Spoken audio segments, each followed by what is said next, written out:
Yo. God. Right, I'm just going to put my headphones on. You can all tell I'm in a funny mood today, can't you? As ever. Another chocolate again, have you? Well, what did you I actually did have a chocolate bar earlier on, and I've actually realised.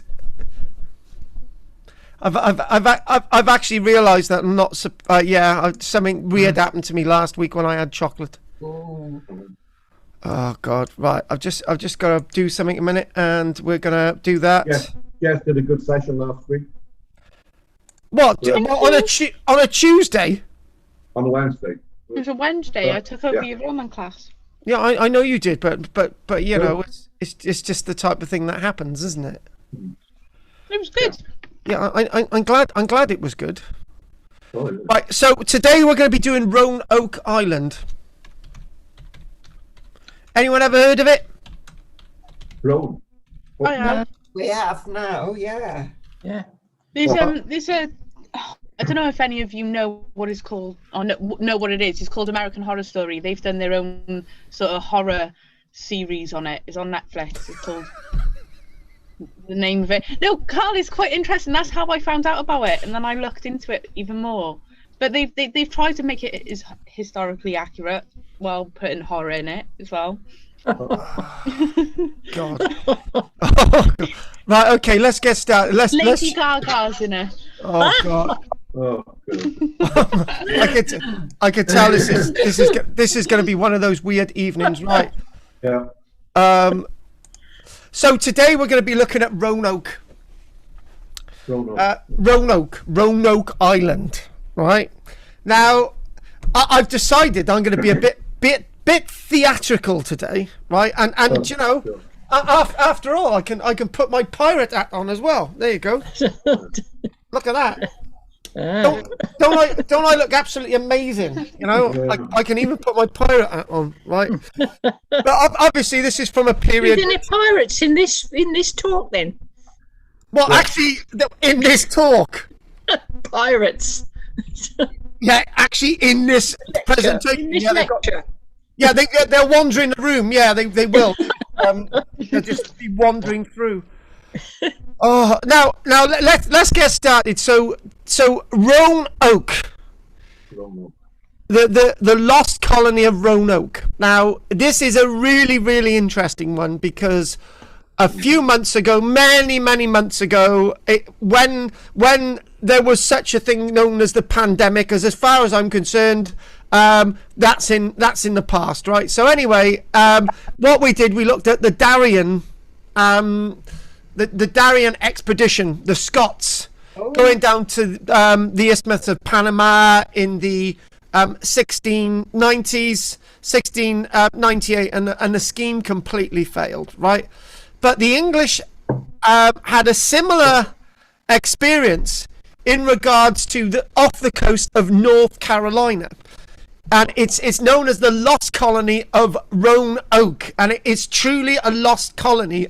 However, all the information that I've read up on this either agrees or disagrees. One person's got one view, another person's got another view, and nobody can agree on anything. So as far as I'm concerned, we're going to get the theatrics out. Is that okay, Jessica? Good. You can be my maid, Marion, to Cinderella, okay? Good. Weird.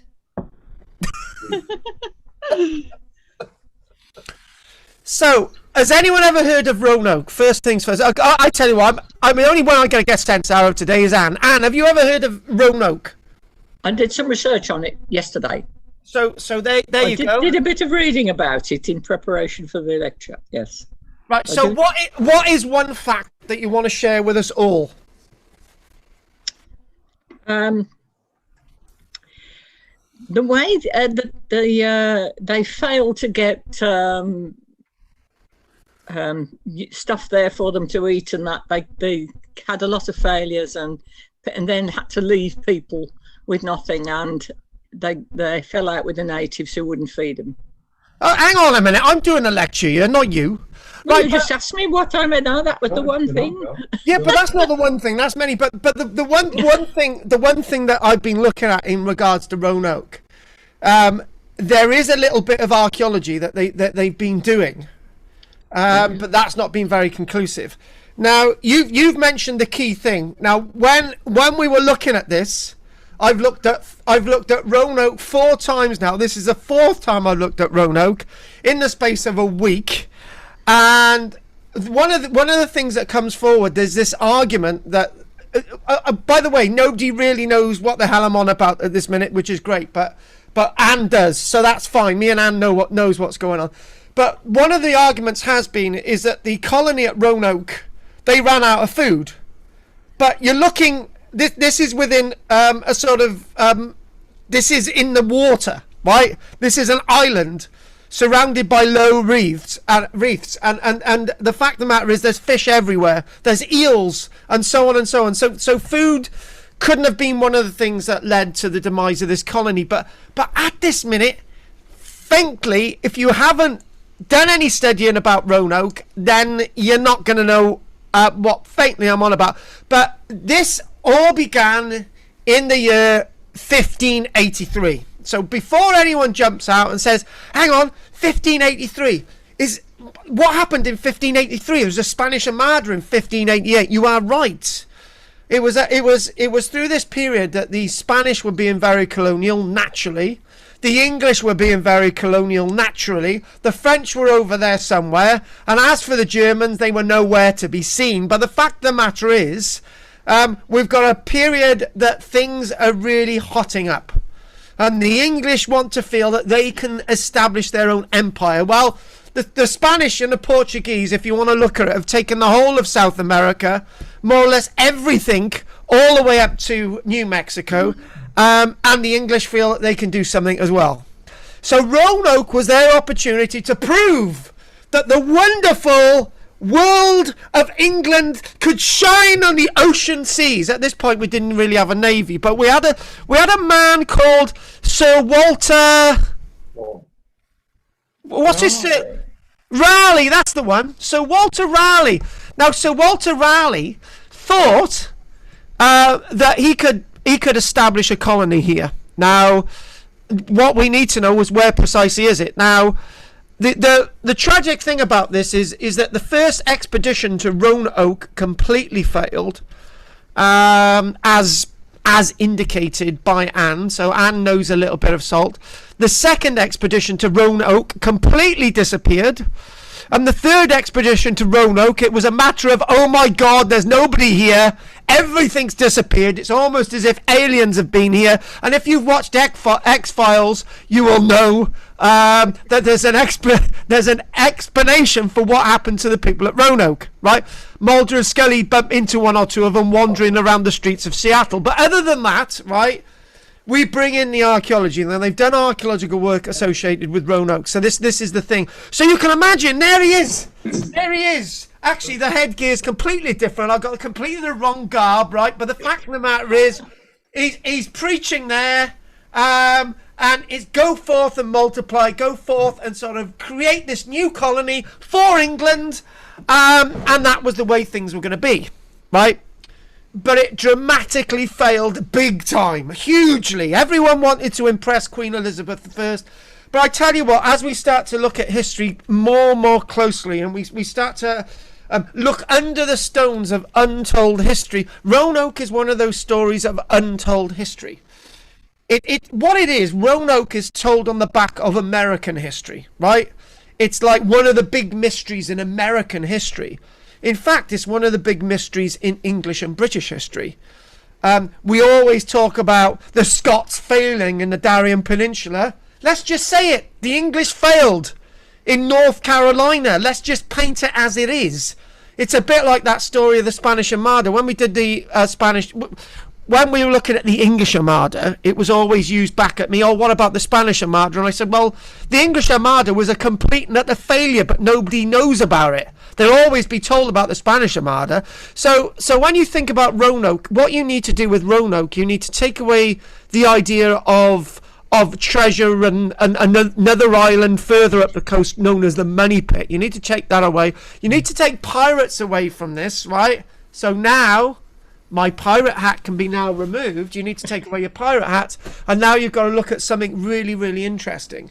Something that is at the core of archaeology, actually giving you facts in amongst the fiction. Now, there's one interesting thing, is that there's a guy by the name of John White, who's a very important figure to the whole story of this, right? Now this guy John White, and we're talking about Walter Raleigh, and there's this guy White who keeps coming up in the story, right? This guy White, and you know, he's this figure. Everyone's heard of Sir Walter Raleigh, but White is the one who is tested by Sir Walter Raleigh to sort out a settlement in North America. This is the pseudo hero that's forgotten about because the colony fails. It's an absolute failure. It's even a bigger failure than the Darien project years later,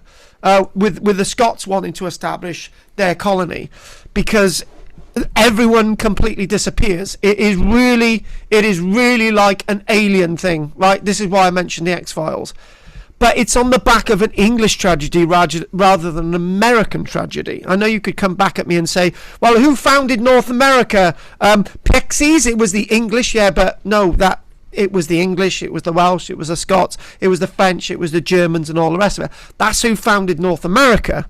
But Roanoke is an English problem, right? And this isn't sort of let's have a go at the English, and Pete wouldn't mind about that, because Pete's from that very unknown place which they believe are Celtic down there, called Cornwall. So, but the fact of the matter is, this is an English problem. This is a piece of English history which has been relatively hidden and forgotten. It's sort of done under the thing of the lost colony of Roanoke, as my notes in front of me tell us.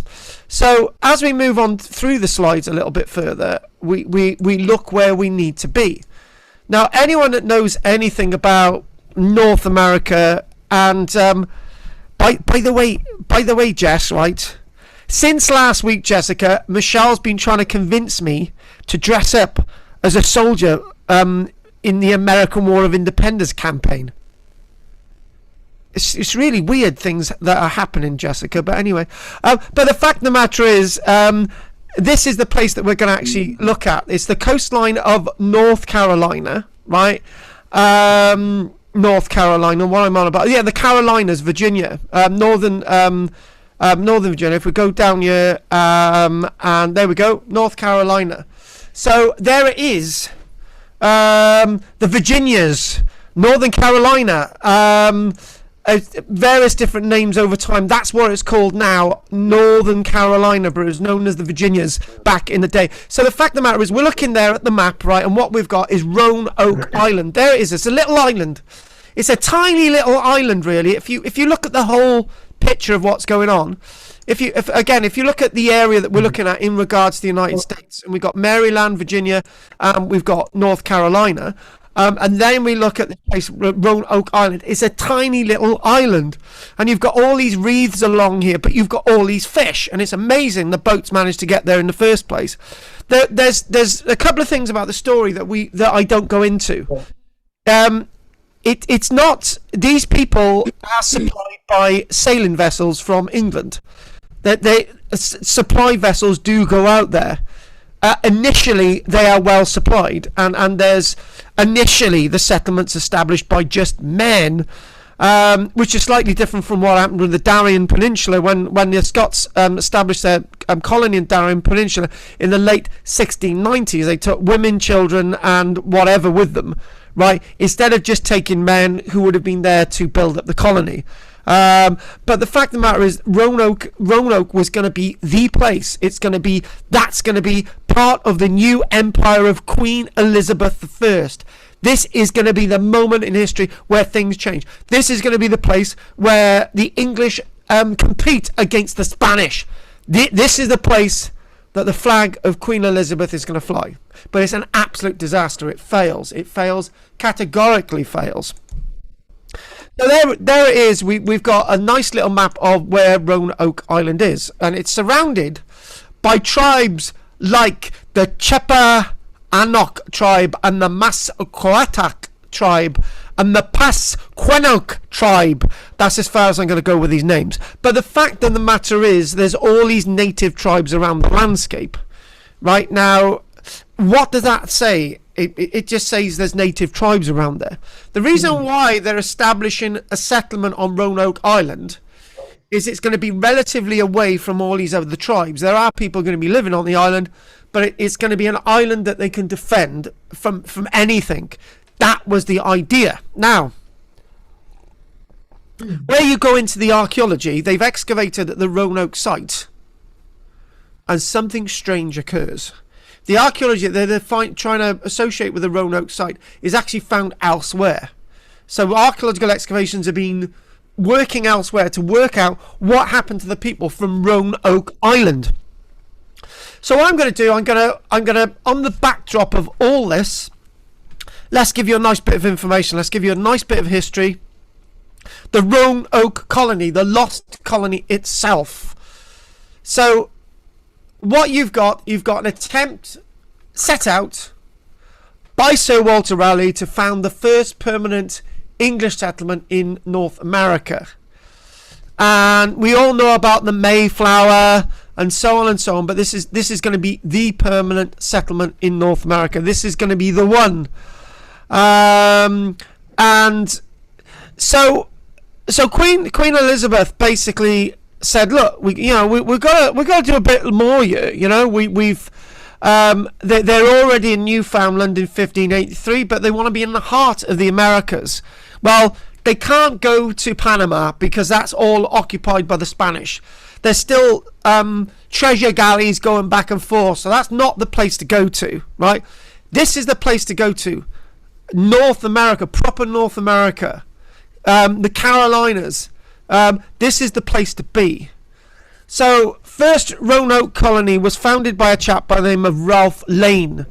So, in other words, he was the first governor, the first overlord of Europeans in North America in when I said 1583, I'm 1585. So, Ralph Lane, this is the guy. This is the ipso facto king of North America from Europe. A guy by the name of Ralph Lane. Nobody's ever heard of him. So his settlement failed, and his settlement failed. It lasted 2 years. It was, well, actually no, it didn't last 2 years at all. I got to give you a bit more of the subtext. So Sir Walter Raleigh went with Ralph Lane. They were there in 1585. 1586, they were panicking. Things were not going well. Lane's colony was troubled by a lack of supplies and poor relations with local Native Americans. They lacked food. And I keep reading that line, they lacked food. Well, I got to be honest with you, right? Is it me or people didn't go fishing back then and they didn't go looking for eels? Do you know what I mean?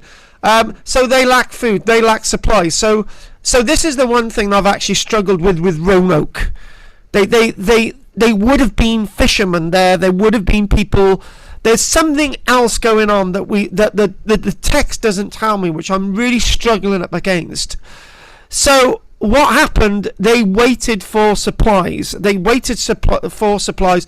Another guy by the name of Richard Grenville that comes up in the story of Queen Elizabeth. He was meant to be resupplying them in 1586. And 1586, nobody arrived. Francis Drake and this new leader in North America. The Empire of Britain did not last very long in North America. Ralph Lane decided to leave with Sir Walter Raleigh, and they left. And what happened then? 2 weeks after they had left, ships arrived with supplies from this chap by the name of Richard Grenville, who, strangely enough, left a garrison at the site. This garrison in 1586, by 1587, had disappeared. It was gone. It just disappeared. It completely disappeared. And we know it disappeared because in 1587, this guy by the name of White turned up. Right, White on an expedition to establish this wonderful settlement.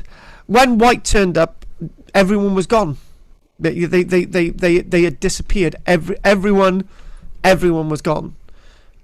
So White's job was to establish a new colony in 1587. That's what his job was. So one group of people had disappeared.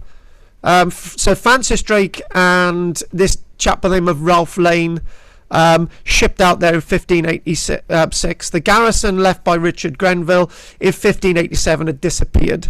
So when White turned up, a similar thing happened. Right, so a second colony was established by John White. John White, you can imagine. Well, we looked at this today. Right, you can imagine what happened. Right, this is 1587. John White says to the 120 individuals, he says, "Look, I'm going to leave you all year, and I'm going to come back the following year with supplies." And everyone's going, "Yeah, you do that." He didn't come back. He didn't come back until 1590. When he eventually returned in 1590, after leaving 120 individuals, their children and so on there, when he turned up in 1590, the settlement was abandoned. There was no one there. And in fact, there was no boxes, there was no buildings, there was no pottery, there was no metalwork. It was all gone. Everything was gone other than the palisade around the site. So it makes it an absolute massive victory. You can imagine a conversation. So here we go. It's 1587. John White turns up with about 120 individuals.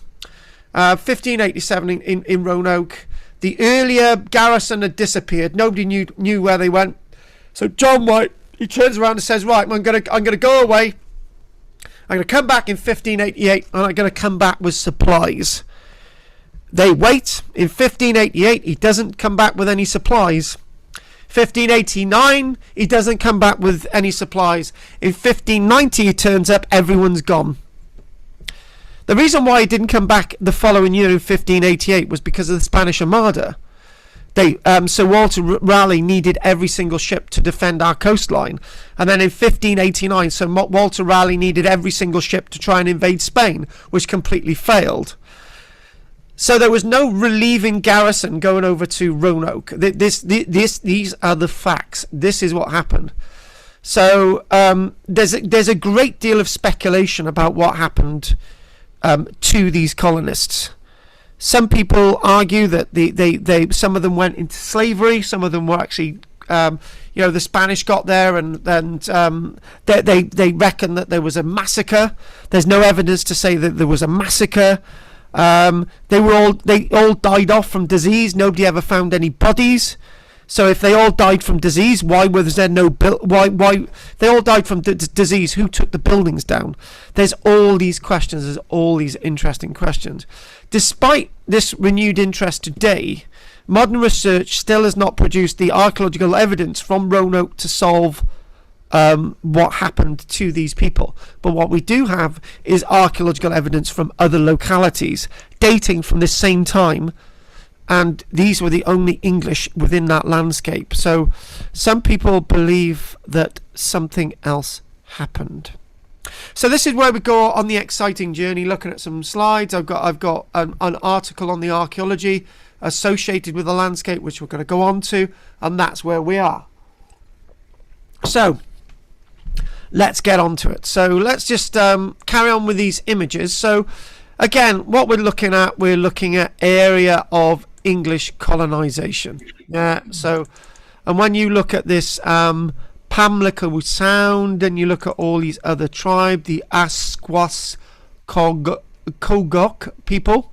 I told you I didn't want to pronounce anymore. But you're looking at this, and archaeological evidence has been found in this area, dating from roughly about 1590, to maybe indicate that the people from Roanoke Island moved elsewhere. You can imagine it, can't you? That John White, he hasn't turned up. It's been a whole year, he hasn't turned up. And and when me and Mike were talking about it this morning, it was Mike was convinced that he left his wife behind there, right? And his wife decided to take everybody off somewhere else and to spite her husband because he didn't turn up. That's absolute nonsense. But you can imagine the scene now. They all disappear for some key reason. And trying to work out that key reason is all part of the mystery associated with Roanoke. So if we move on, and that there is a little bit of a near contemporary image of the Roanoke landscape. So what you can see a circular palisade, right, and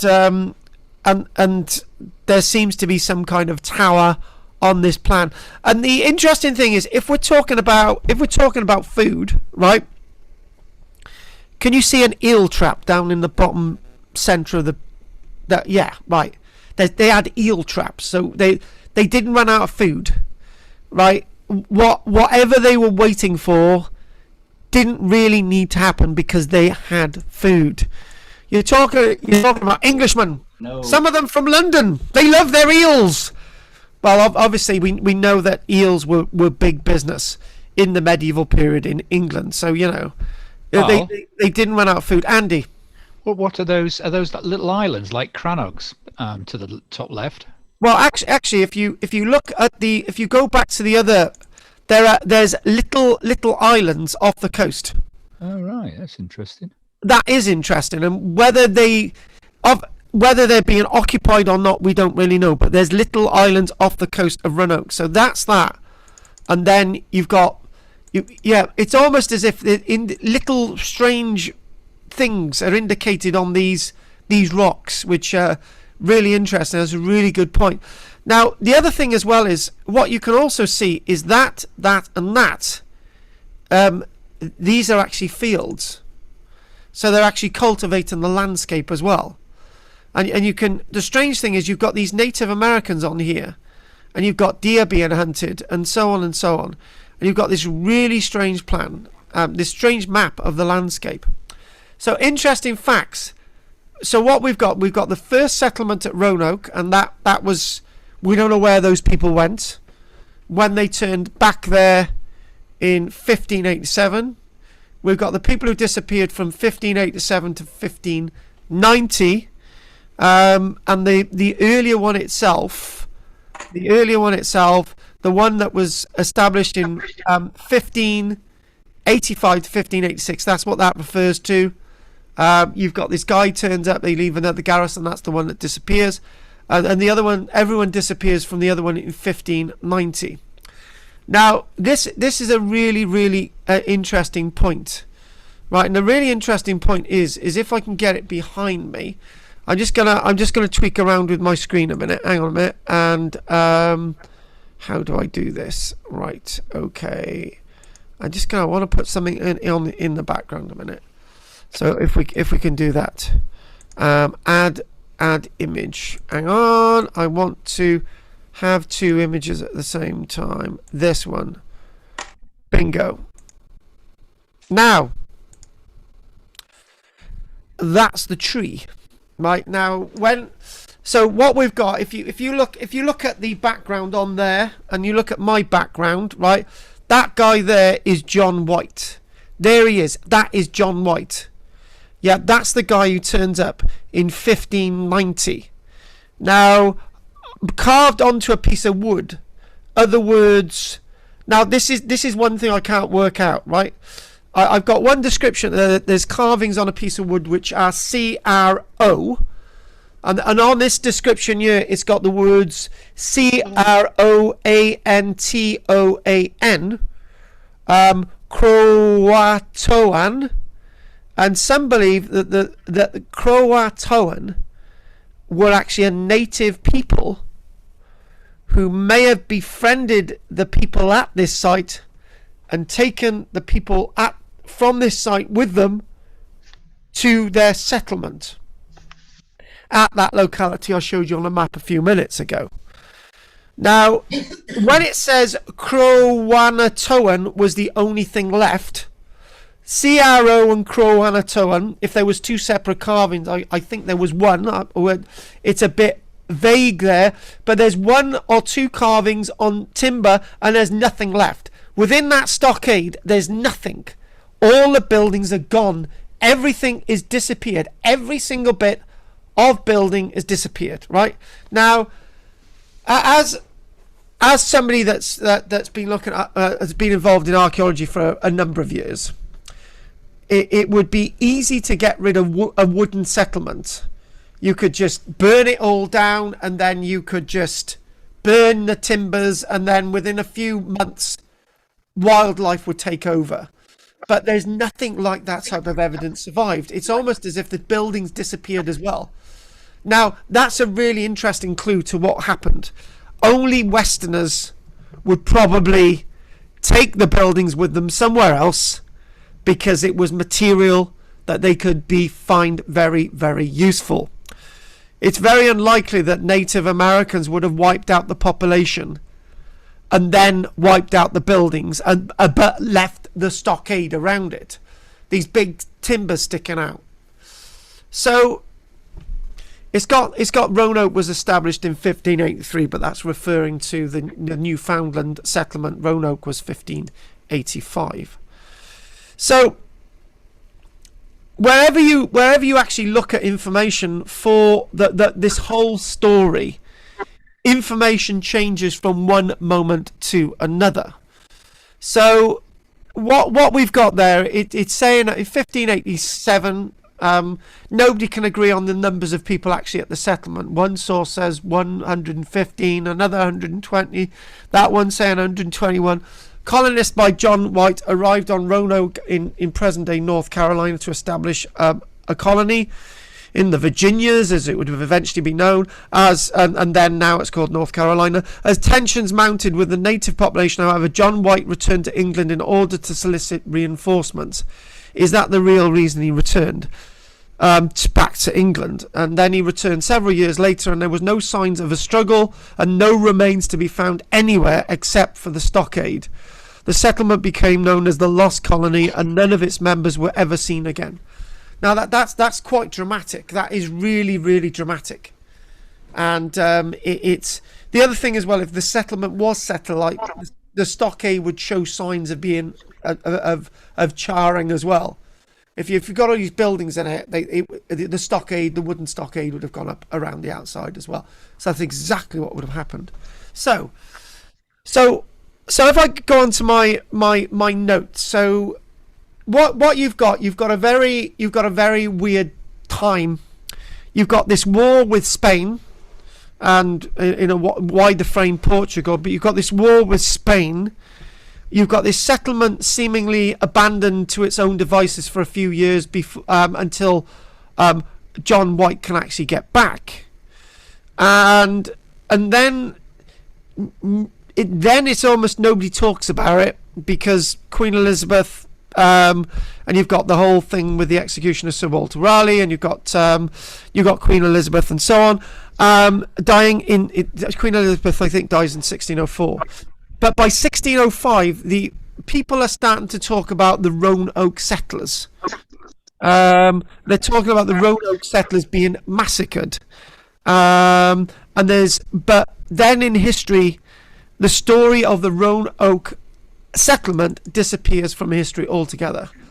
It was only in 1834 that people were actually starting to be interested in the Roanoke site. They were starting to be vaguely interested. So, it was the backdrop was, again, back to what I've said, the backdrop was again that Sir Walter Raleigh wanted to establish a colony. And it was to establish a colony way before the Spanish could. That's the whole point.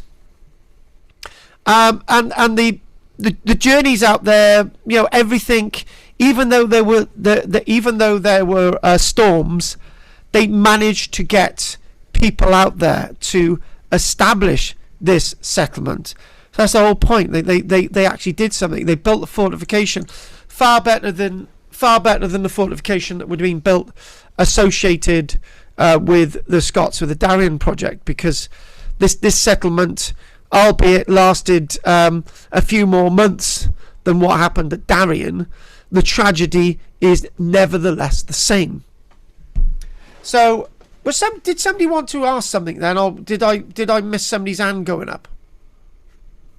Well, I'm just reminded Queen Elizabeth died in 1603. Apologies for that. James I come into the throne in 1604. Sorry. Go on, Pete. Well, quite possibly there was insufficient edible vegetation, or the means to grow edible vegetation on the island, the same as happened on Flatholm Island with the Vikings. The Vikings landed on the island. There was plenty of fish all around the island for them to eat, but insufficient vegetation.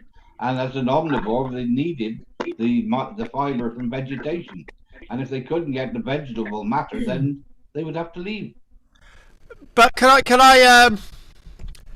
I just hit you with a big rod on that one, Peter? That would be understood in the 1800s. People's digestion and what people required in the and what people thought in the 1500s was very different. As you know, still Peter. Omnivores. Yeah, I know, but the fact of the matter is, fiber. yeah, Pete, the diet in the Tudor period was very much based on red meat and fish rather than vegetables. If you go to the court of Queen Elizabeth I, the majority of what they would be eating would be meat rather than vegetables and fruit. Right. Pete, I know what you're talking about. You are very, very right. If you are establishing a settlement with the mindset that you mentioned, that would be very apt. They want grain for flour. Yes, they would want grain for flour, but this is the Tudor period, Pete, and the people thought differently about food then. But you're very right. But the point I'm trying to get at, in regards to everything that's happening with the colony, is that, you know, it's that idea that they just disappeared. Whether they lacked food, whether you're right, Pete, whether they could go fishing, whether I'm right, Pete, the fact of the matter is, on 2 occasions, the people disappeared for whatever reason. That's the mystery, more than being able to. Well, what we do find, lots of the notes tell us that they were farming on the island, and even with that could have provided a couple of years of food, and the settlement would have lasted a few years. But the strange thing is, Pete, is that the settlement didn't even last a few years, and that's the point. If they're relying on supplies from back home, and they didn't arrive, then they may have felt that they would have to leave anyway. And the question is, where did they go? This is the big question. The mainland, obviously. But this is the point. Is that great mystery of what happened to this lost colony. And this is rather interesting. Despite the desertion of the colony, it was that idea that they should persevere and they should keep going. And there's lots of stories about infighting. There's lots of stories in regards to the Native Americans that are around them. But we don't find bodies. We don't find the site is actually set alight. And this is the great mystery of the site of Roanoke. Yeah, I am taking everything on board you're saying, Pete. I'm just Okay. it's going back to the mystery. It's going back to this great mystery. So anyway, so the biggest mistake I believe that's happening is that when they're establishing these colonies, they're taking their families with them. Now, you know, it might sound sensible to take your family with you, but if you're trying to build defences, and if you're trying to plough the land, and if you're trying to create something, build structures and so on, the last thing you want is children and anybody else around. You just want a group of people to establish a colony. That's seemingly sexist. I'm not being sexist Yes, because you are. no, You I'm not. mentioned the women. I am not being sexist because what happened at Darien. Shut up, Pete. What happened in Darien in the 1690s, late 1690s, was because the men took their families with them. Instead of trying to build adequate defences, they were always having to look after their families. Instead of them going out farming the land, building the defences. That's what happened at Darien, and a very similar thing probably happened at the site of Roanoke as well. Sexist. Shut up. I'm the least sexist person I know. I even wear women's clothes. But you didn't even mention the ladies. I don't need to. Roger knows what I But mean. they He's could a work. man of the boys. They would probably farm the land. Oh, All the shit. mucking about with defences. Oh, Peter. Oh, God. I'm trying to say, right, it was cited at the Darien site in the 1690s that if it were just down to a garrison to establish everything and then bring the family over, it would have probably succeeded. Me being sexist. That's terrible, Pete. Am I a sexist person, Jessica? Come on, come to my defense. No. Exactly. Hey, come on, Jesse, speak up. She can't speak up. I've muted the woman. You've talked about loads of things that show women to be equal and different aspects in which women have not conformed to societal norms. But on this occasion, what we're looking at is that it acted more of a movement with their families away from the area, rather than defending the area as a garrison would have done if it was only men there, and that's the point I'm trying to make. So we've got what we've got is as on the chart there. We've got Roanoke. So our John White, he discovered that everyone was gone and all the houses, gardens and farms were destroyed. Everything was gone. There was no sign of anything, and they found these carvings. The Croatoa people, or the Croat carving.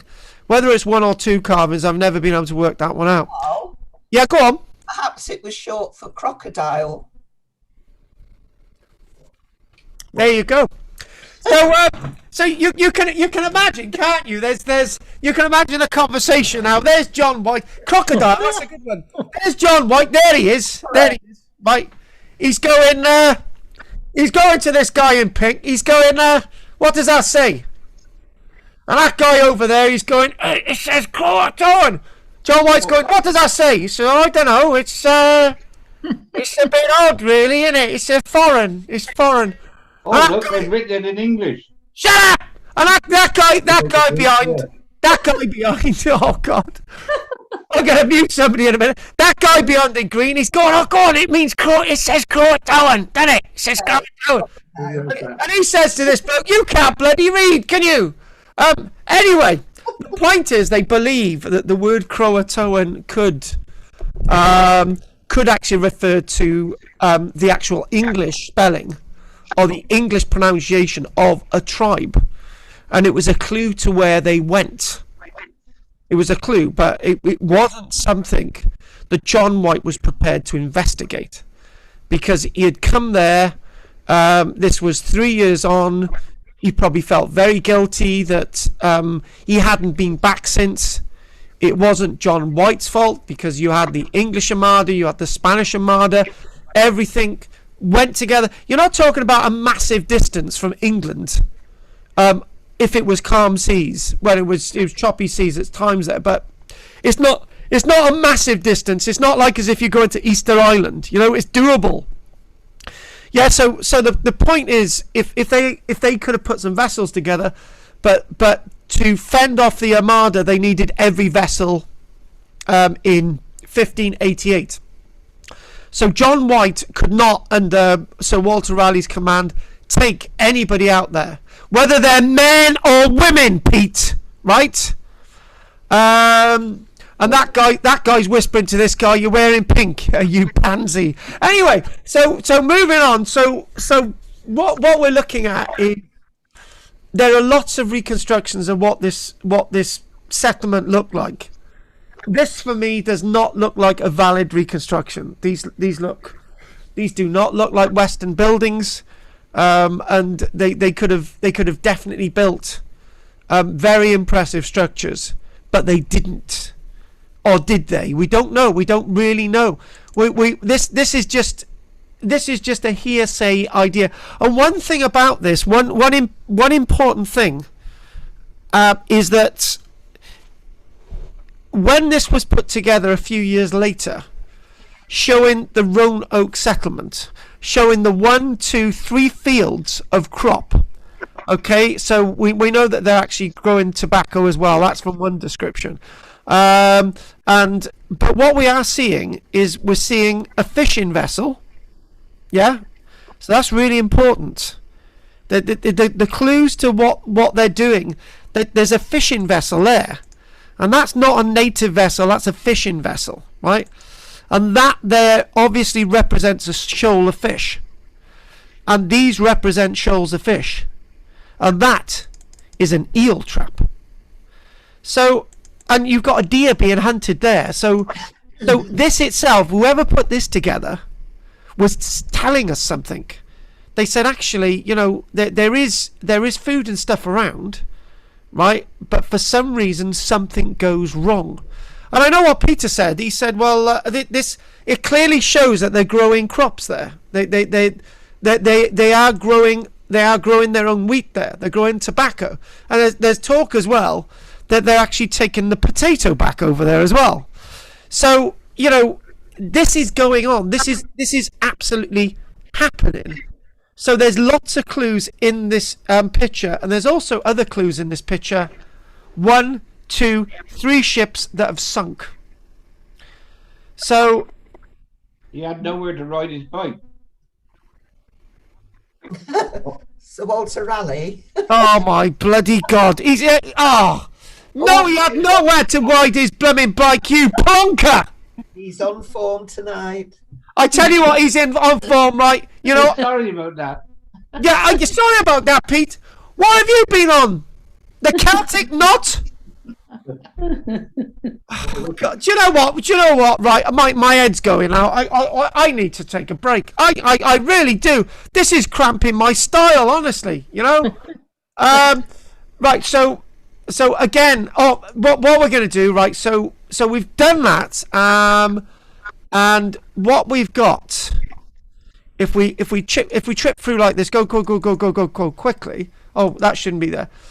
What there is they actually found a map, right? They actually found a map done by the hand of our guy John White, right? And they've only found this out now. So what you've got there's Roanoke, yeah, and if you go all the way down here, they actually found his map. And they actually found, under ultraviolet light, they actually found that there was a little bit of parchment placed, glued onto the paper. And they believe that John White knew where the settlers had gone. It was actually there. But he didn't tell anybody. Why didn't he tell anybody? Because that there clearly looks like a European type fort that is shown on the map, but for some reason he covered it up. Why did he do that? So what we're going to do, we're going to look at that after the break. So the mystery has probably been solved. John White always knew where they went, but for whatever reason he didn't tell people where to, and he actually hid the location on his own map of the landscape, right? So there's our John White, and there are some archaeologists excavating, and we're going to look at that after the break. So are there any questions that... Oh, and there is something else as well. right? There is something in regards to the buildings. What happened? This is rather interesting. What happened years later? It was recorded that people in the area were building structures very different to normal Native Americans. They were building structures that had gables like this. You know, they were building, and nobody could work out this. They had the sort of typical Western ladders and sort of beams and all the rest of it. And there's talk as well that people were recorded as having blonde hair and blue eyes. It sounds a bit like, oh God, it sounds like that lecture I gave on the Canary Islands, didn't it? But it's not. But anyway, the fact of the matter is, and also when we actually go before we go on to the break, right? Oh, hang on. We just before we go on to the break, I believe that there are two TARDISes, because as Drina pointed out earlier on, there must have been two TARDISes to take all the people away with them. So and here we go.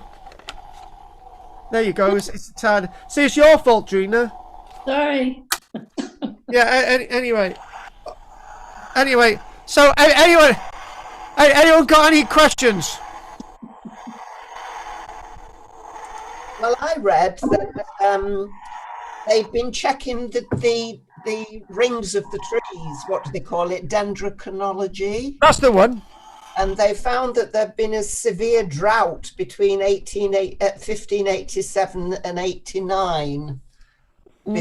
Before John White returned. So maybe they'd gone inland near the river to find fresh water.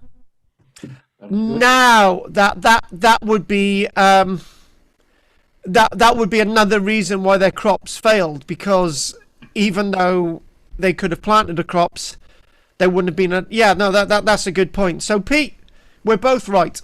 So anyway, anyone want to say anything else? What about wonderful Drina?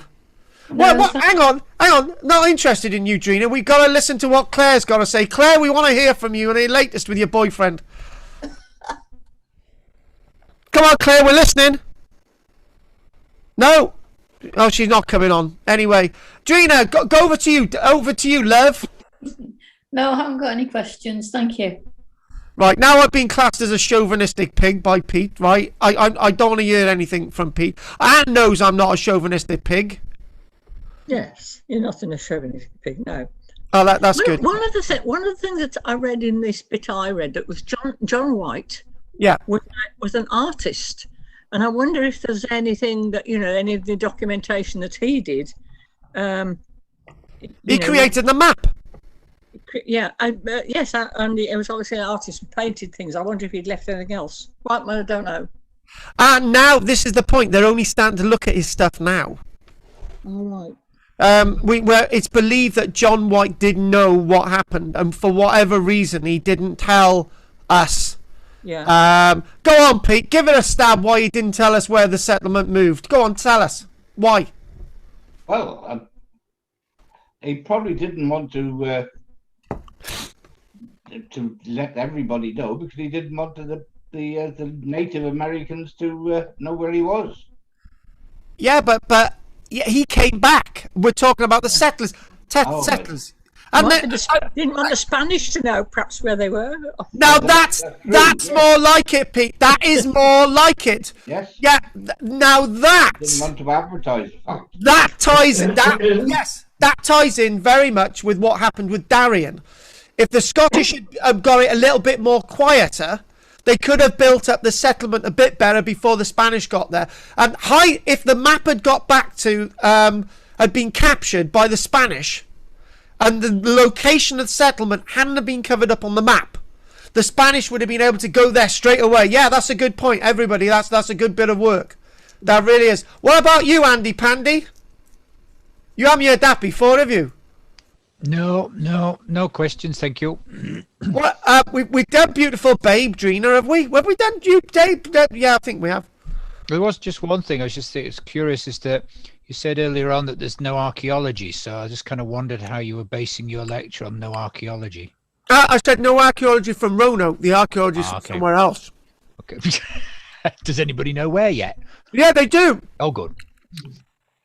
That's what we're going to do after the break. We've got archaeology from the period, from somewhere else, but not exactly from Roanoke. Did nobody question the natives? Well, we'll go back in a TARDIS in You can't do that. I mean, when John White went back after 3 years, didn't he ask the natives, They don't ask them. "Where's my wife and daughter?"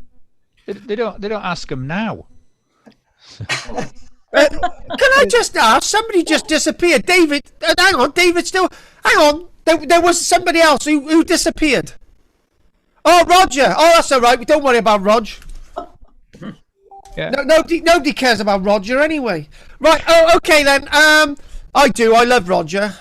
Yeah. This is the thing. This is. How do you know about his wife and daughter anyway? The fact of the matter is, right? How does he know? Granddaughter.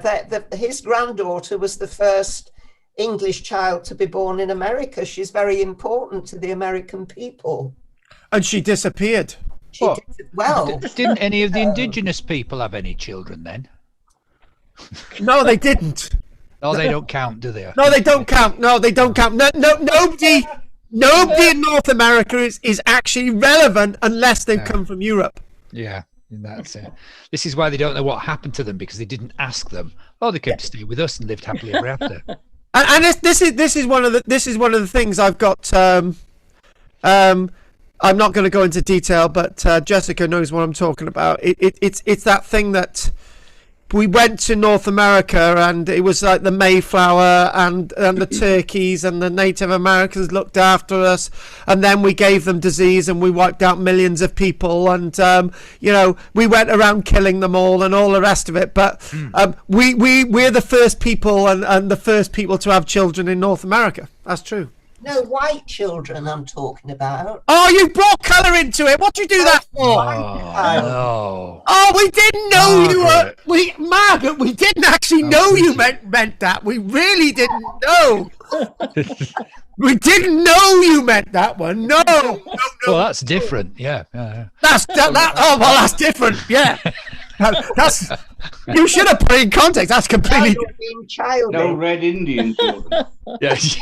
Now he's racist. You know what? You're not supposed to call him that. That is the height of racism. Yeah, that really is. It's not India after all. So you can't use that. God. David's not going to be racist. I know he's completely racist. That's why he's gone off, because he doesn't want us to ask him anything. What about you? Claire don't want to say anything because she knows I'm going to ask her about a new boyfriend that she's met on Tinder. Talking about your new boyfriend, Jessica, what do you want to tell us? You've gone down the same thing that I thought of. Are you going to talk about the pottery by any chance? Yeah, Jessica, do you know what? You'll have a text off your current boyfriend telling you now that you're dumped. Because I know, yeah, exactly. It's not really good. What were you going to say, Jessica? Go on.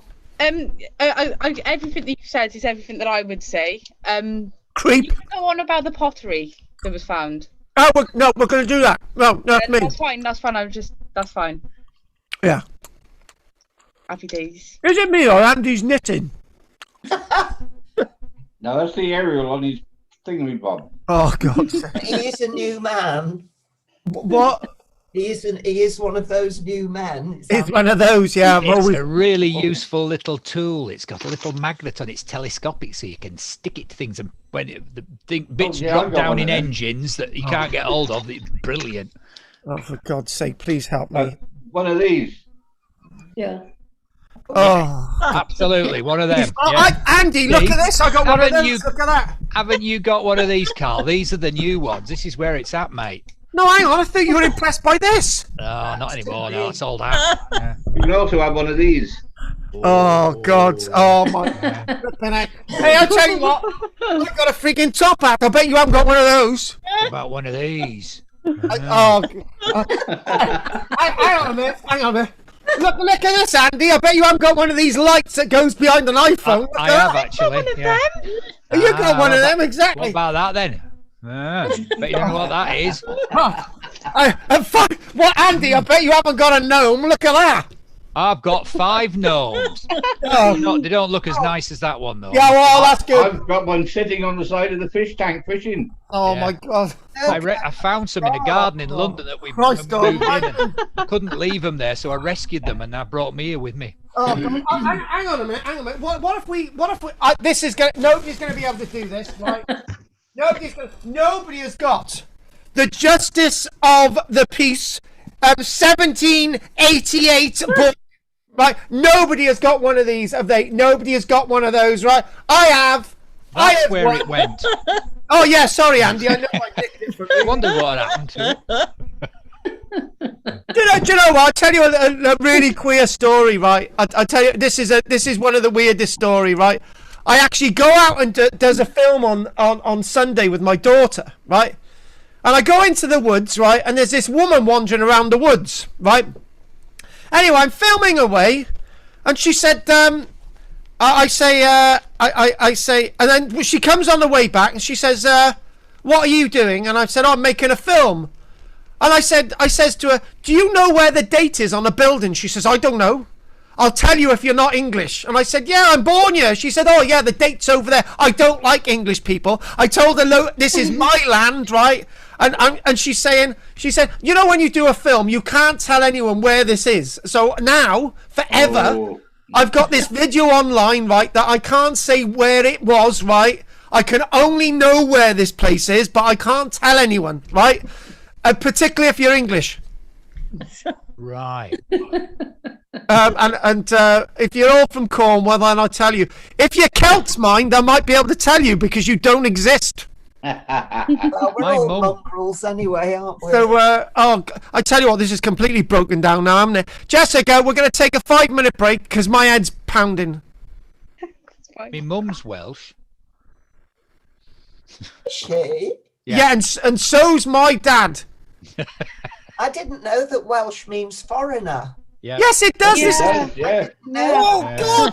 This is why I use the word Cymru. Do you know what I mean? Yeah. I didn't That's why know nobody that. likes them, because they're foreigners. Yeah, I know. And that's why Cornwall's got his name from West Foreigner.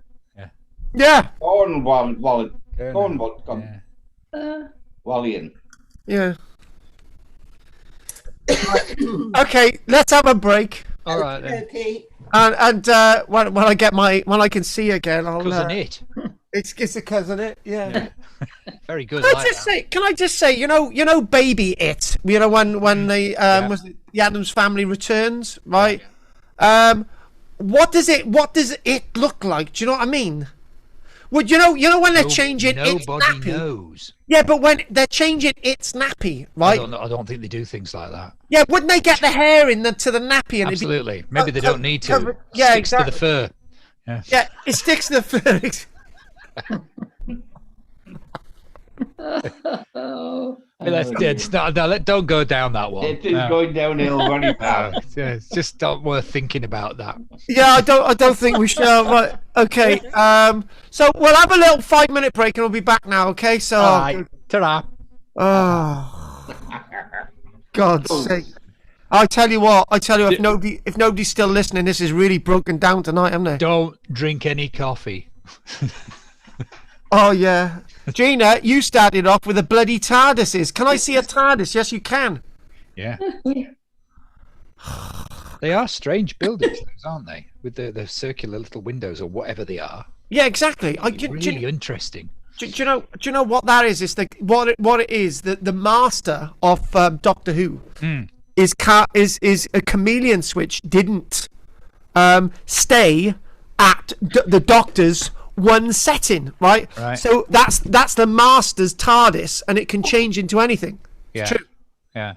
Yeah. There was one that did have those shapes on it. So that they're kind of like those beehive, the grass roofs, aren't they? Yeah. But the sides clearly isn't. Exterminate. Oh Christ! I'm having a break. Exfoliate. Oh. Exfoliate. Who was the best Doctor Who, do you think? Oh yeah, now you're asking me a good question, Oh, right? yeah. So you got Hartnell, Troughton, Pertwee. Yeah. Then you've got Baker. Yeah. Then Davidson, and then Colin Baker. I actually believe that if Colin Baker had been given decent material, Colin Baker, with his attitude, could have been the best Doctor. But he was at that point. The BBC budget for Doctor Who had really. Then there was Sylvester McCoy. Then there was McCann who did the film and the crossover, and then when Eccleston turned up, Eccleston was a really good Doctor, right? Yeah, he was. He was a really good shapely Doctor. He had like the attitude of Colin Baker, and he had a bit of Tom Baker in him. And then you go on to the like of Tennant, because me and Tennant are like that. We have had a powwow on set, you know. Me and Tennant are really, big friends. And I know I've met David Tennant. Not that I'm bragging, I've actually acted with him. Not that I want to name drop. I know David Tennant, and there's David Tennant, and then there's Matt Smith. Oh yeah. Yeah, and what also happened with Peter Capaldi. Peter Capaldi went down the same rabbit hole as Colin Baker. Peter Capaldi could have been as good as Colin Baker, but they both had crap material. And then we've got this female Doctor that really, which I've not watched.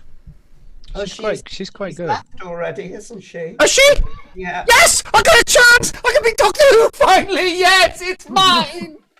The cast used to have its lunch in the World of Boats in Cardiff. Yeah, they did. I like Patrick Troughton. I thought he was the guy. Yeah. Yeah, he had attitude, and he did really good stuff with the Cybermen. But he did play a recorder, which was a bit worrying. Yeah. Do you want me to get my trumpet now? Because that be my audition for Doctor Who.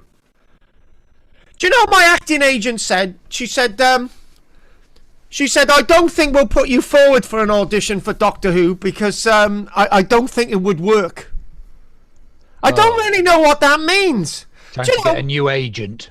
Do you know my acting agent, right? When I went to my acting agent and said, "Oh, you know these auditions for the new Star Wars film, the reboot that we've just had, right?"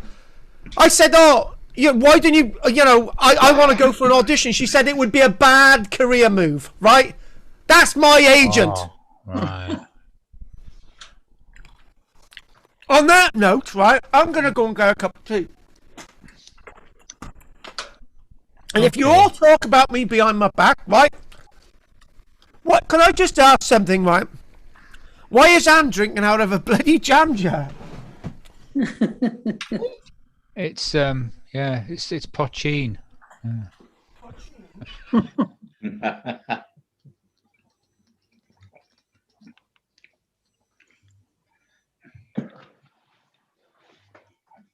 Feeding my granny's tea.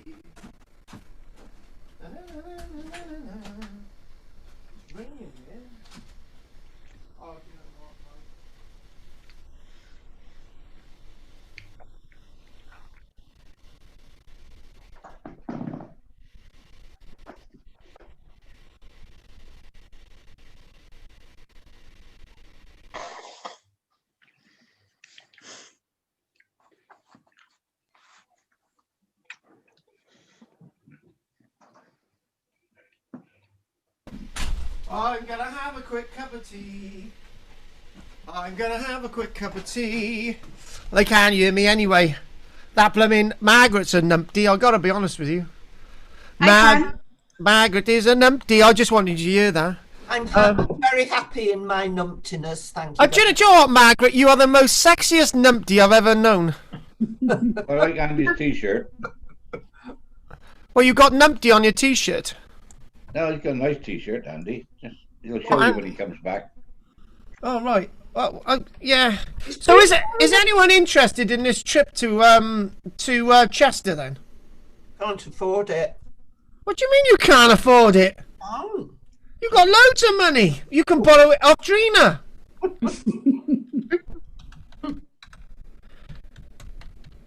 Yeah. Happy days. Do you know what, right? I gotta be honest with you. I know I've said don't talk about COVID, but it's almost as if it never happened. Do you know, it's just like, I did a ghost walk on Friday, and it was like, oh, do we have to wear face masks? And it's just like, yeah. Oh God, it's just like, anyway, I gotta go and get my tea. Well, the Albion yesterday was absolutely heaving. Well, yeah, outside at the pub. yeah. Yeah. Doesn't that say doesn't that prove my point? Do you know what I mean? Yeah. It's just we've it doesn't seem as if COVID ever happened. Do you know what I mean? Yeah. It's a bit surreal, isn't it? Yeah, I'm finding it very, very surreal. You know. Yeah. No, I'm busy on Sunday. But you've been non-stop, you love. Do you know? Well, you've been. No, and I won't be doing your letter as a travel pass because everything's back to normal. Thank you. Are they giving you a pay rise, Claire?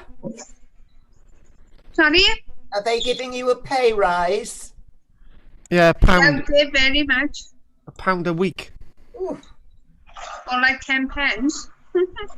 I'm giving I'm gonna give Jessica a pay rise as long as she's always says nice things about me. I just had a 1.1% rise on my pension. Yeah, but did you? Oh right. Can I ask you, Pete? Right? Was my article last week in the Barron District any good? Yes, of course it was. The one that Richard wrote. No, I bloody wrote it. He only took the photographs. His was the only name mentioned.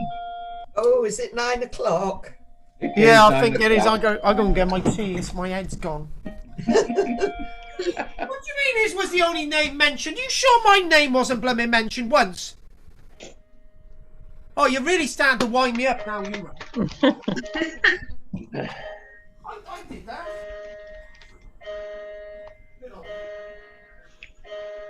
Doctor Who should do an That's episode. one of his articles there. Oh yeah.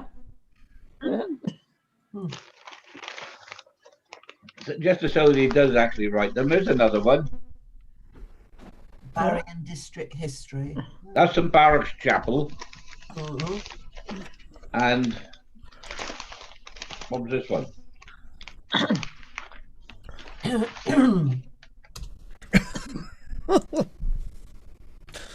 Oh God.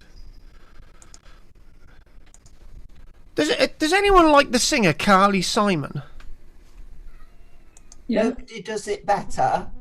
Is Yeah. that what she sings? Yes. Oh. I can't think of anything else that she's done. Mm. I think she's okay. Why? No, I love Carly Simon. I think she's great. Good. I Her. yeah. Oh God.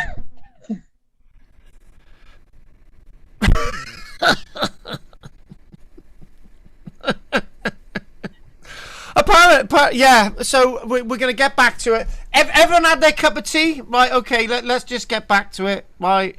I can only stay for half an hour, Carl.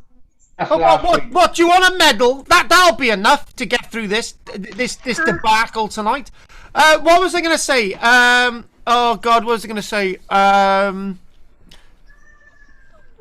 do you know what? Pete's showing off with the articles that me and Richard and Angus have done in the Barron District News, right? The only reason why Pete is hanging hold of them is because he wants me to sign them. Be good though. Hey, has You anyone made me save them. Yeah. Has anyone ever heard? Thank you, Pete. Has anyone ever heard of the rap singer J Key? Jay-Z? No, this is Jay Key. He's as big as Jay-Z, right? You just made that up. No, I'm not. No. It's Jaykae. Look it up now while I get my tea. Is he from Barry? No, he's not from Barry. He's from Birmingham. Oh dear.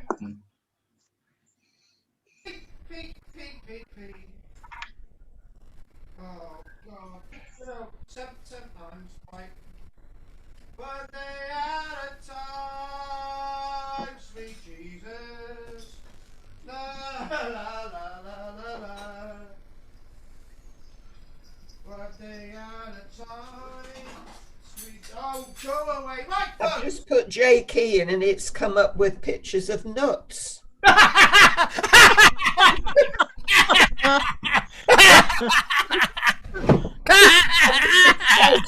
Wrong. Yeah, it's just pictures of nuts. What? No! Oh, look. Yeah, Jessica, do I tell him where I was on Wednesday or don't I? I've forgotten where you were on Wednesday now. Yeah, I acting. I was at Castle Cork.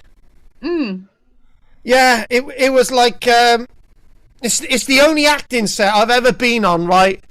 That it was a mixed changing room. Ooh. For the male the actors and all the rest of it, right? And I can remember I went into the changing room, all the women were completely stark naked changing. And I just thought, right, it was just felt completely normal. So I started taking my clothes off then as well. It was really strange. You're so showbiz. Oh God. Right, that's why I couldn't do last Wednesday, because I was somewhere else. Mm. I know I'm so showbiz, you know, I can't help it. Right, can I just ask one thing? Anne, your hair looks really delightful today. Thank you. Mind you, Drina looks pretty hot. It's grown longer than yours now. It's taken a while, but it's longer than yours now, my hair. No, what do you mean your hair's longer than mine? It's that hair. Well, are you going to turn around so we can have a look? Oh, yeah. It's grown. It's got all that growth on in the 12 months that I haven't been to a hairdresser. God's sake. Pete's showing us, talking about your hair. Pete's showing us about the little... Go on, Pete, talk and tell us about the birdie so we can see it full thingy. Well, the bird, she's come back in, built a nest, and now she's got 3 eggs. And now she's spending the night in the nest, sitting on the eggs. Oh. Pie. Cute. It is cute. It is cute. Jessica, have you got any regrets for working with Archaeology Company? Is this what you expected when you signed up? No regrets. It's a bonus. Absolute madness. You sad woman. Right, okay, what we're going to do, we're going to go back to Roanoke, right? We're gonna go back to it, and we're just going to hang on a minute. I just got to make sure everything's up and running again. Back to Roanoke, right? Okay, so one of the key questions before the break was looking for the evidence, and this is what we felt this week, and when I was doing it on Saturday as well, we just felt that there was a little bit not into the story, and the new research on Roanoke has started putting some meat onto the bones of the real disaster, or maybe not so, associated with this lost colony. And this whole thing about our John White maybe hiding the colony on the map might have been for the fact that he actually knew where the colony had moved to, and he may have wanted to hide the colony because people felt that was the appropriate thing to do. Was there a massacre of these people if we've got genes of these people in the local environment? i.e. into the local people. We've got the skills of if these colonists survived and got involved with local tribes, they were assisting the local tribes out to build and all the rest of it. But there's one thing about all this which is not as obvious as it sounds. Whatever happened to these colonists, if they survived, they wouldn't have survived long where they were, because if they had integrated with local tribes, those tribes would have been moved on by the new settlers coming in. Can you imagine the new settlers coming in and realizing that one or two people from an earlier colony had settled down with the Native Americans? They would have been shunned. They would have been not welcome. So, and what we do have, we have almost a radio silence between roughly 1615 all the way into the 1830s. And it's strange that the colony just completely disappeared in time. A bit like this TARDIS that we've been talking about. And it's the same as lots of things in the period of Queen Elizabeth. We miss the story of the English Armada. And I know we've talked about that a lot. The history of North America is very, very different from the history of Europe. The history of Europe has timetables and dates and written history. North America doesn't have the same type of written history. They may have oral history, and they might have their totems and waves, but all of that has been lost, because when you kill somebody who's got an oral history, that voice is gone forever. It's like burning a library. All that information's lost forever. So what it would be nice to do is just look at this article that I've got in front of me, which I no doubt some of you may have already read the contents. So we're looking at this. There is archaeological work going on. Okay, that's clear. And there is some of the pottery that they've been finding at these sites that we're going to mention now. So what I'd like to do, I'm going to get my text on the screen. And this article itself was printed November the 6th, 2020. This article itself is very, very new, on the radar of understanding the disappearance of Roanoke's lost colony. And one thing is clear: if you've seen any television programs about Roanoke, they would have been made 2 years ago at least, because of the outbreak of COVID. So have we finally solved these questions about Roanoke? Do we really, really know what's going on? So in 1585, we've already talked about this. It's the idea of the English settlers reaching the New World and establishing a colony on the island of Roanoke, in what is now part of North Carolina, the old Virginias. Only after 5 years to disappear into smoke. We've said all that. The colonist fate has become one of American history's most enduring mysteries. I think Andy made a really interesting point earlier on about, the first English settler being born and so on, when in fact this country has been occupied by Native Americans for now tens of thousands of years. Is this an enduring American mystery, or is this an enduring European mystery? I would say both, but we haven't looked at it from the English perspective enough. It's almost as if North American history is disconnected from us, whereas we like people in North America to know about our history. So what we've started to see is that in headlines in this article in front of me, it's talking about finding evidence, like the pottery in front of us, at a number of camps and having evidence that they assimilated into the indigenous population.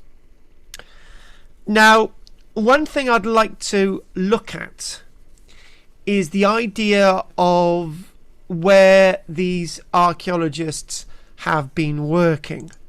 And what we need to do, I'll just show you, this is the work they're doing, and similar type of pottery to this. They're doing lots of sieving. Carl, the PowerPoint's not showing. It's not showing. No. I wish somebody had actually told me. Like, I just realised. do you know what, Jessica? Can you remember that lecture I did in one evening, and I went on for a whole hour, and somebody and somebody then realised, oh, by the way, you didn't show a single different image for the whole hour because nobody bothered to tell me. So anyway, so this is rather interesting. This is that map. This is that John White map, right? So we've got Roanoke there. And we've got at the beginning when we looked at this is in the Carolinas. This is John White's own work, and we've got that there under the light that's required. We know that we've got a little bit of paper there, and we've got almost a fort underneath it. Now, one of the points is that's how they would mark a fort, a European fort on a map, if it was in Europe. That's the fort didn't look like that.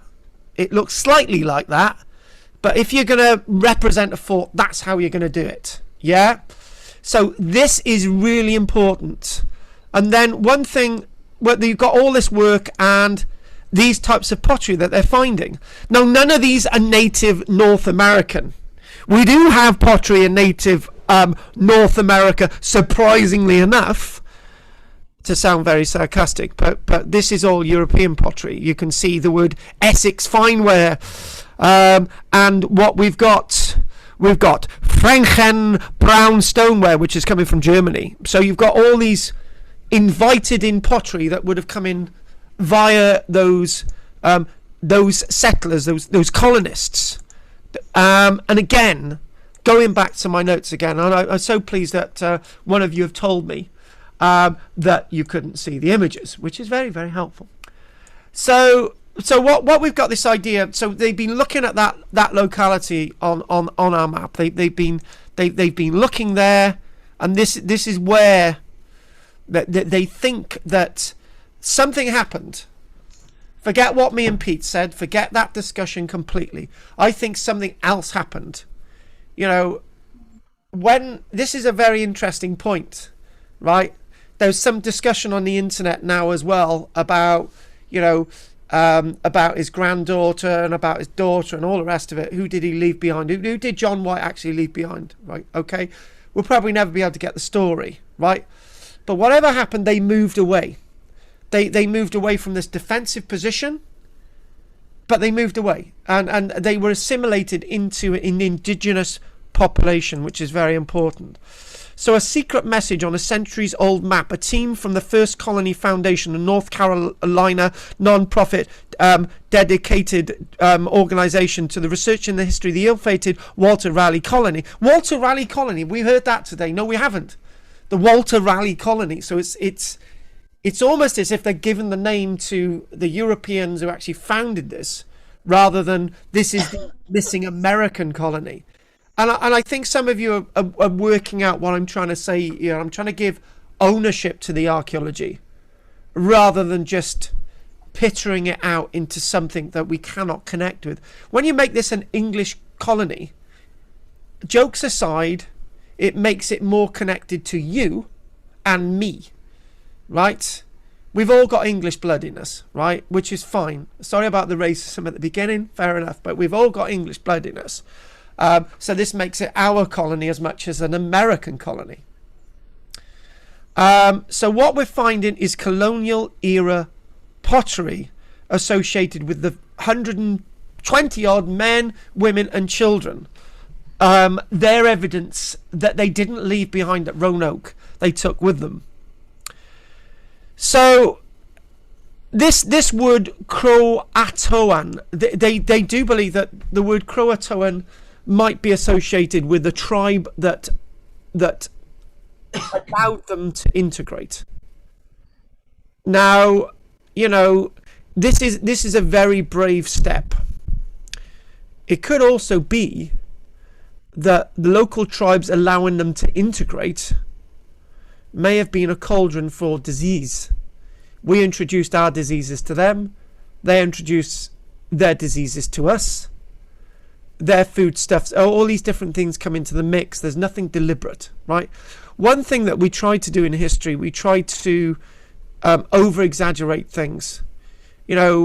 Famines are not... People survive famines. People survive diseases. It's not dramatic as being wiped out by hostile Native Americans or hostile Spaniards, because we don't have any of that evidence. Why their pottery is moving around the landscape and why we've got some DNA stuff leads us to maybe understand a little bit more about what's going on. So it was only in 2012 when they actually understood this from the map.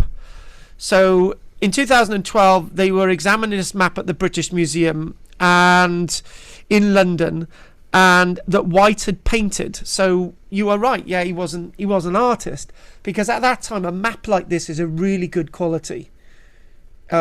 Artists are not really seeing perspective, but this is a really good map for the time.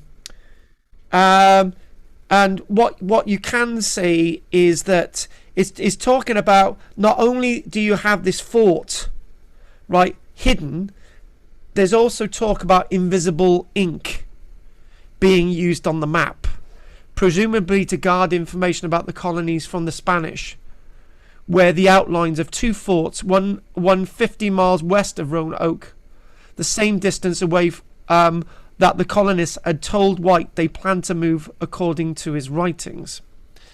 Now, how would they have told White in the first place? Because the only reference that we've got is the word CRO, or the associated with this tribe that they're actually going to. So this big lead led in 2015 to them wishing to undertake archaeological prospection. So what they have found at that locality that we're talking about, there was no sign per se of a fort, but just outside the village wall the archaeologists found 24 shards of English pottery at what has been dubbed Site X. Ground penetrating radar revealed another possible dig site 2 miles away. And then they've got another site. They've got different site names for these. In 2019, it has yielded ceramics from different parts of Europe, which would have been those ceramics that had been carried by these people. They would have needed to have... In Europe, we've got this idea, don't we, that we've got to move our food around in containers, not the native way. So we're going to be taking our pottery with us, because pottery is our way of storing things. That's how we stored things. We didn't immediately go native, and we'd have taken our pottery with us. But all the evidence that we're really looking at is that all the evidence that we're actually looking at tells a story that has been hidden for a very, very long time. And then what they're doing, they're linking in with the settlement at Jamestown, and then they're seeing, right, the evidence from Jamestown, for example. Let's just show you this image. If we go on a minute, hang on a minute. No, I keep showing that. This evidence, for example, from Jamestown is your pottery from a little bit later on in the 1600s. So at that point, you've got Jamestown being a site of occupation. Then you've got the other famous site of Williamsburg, which is another early site that's being established in North America. So this is all a little bit later pottery. So the pottery evidence that they're finding 50 miles away is that pottery evidence that is associated with the settlers at Roanoke. So they're thinking that now that the greatest mystery in American history and European history, the Odyssey of the Lost Colony, might slowly but start to be solved. Experts have ruled out the possibility that artifacts may have been left behind by colonists from Jamestown.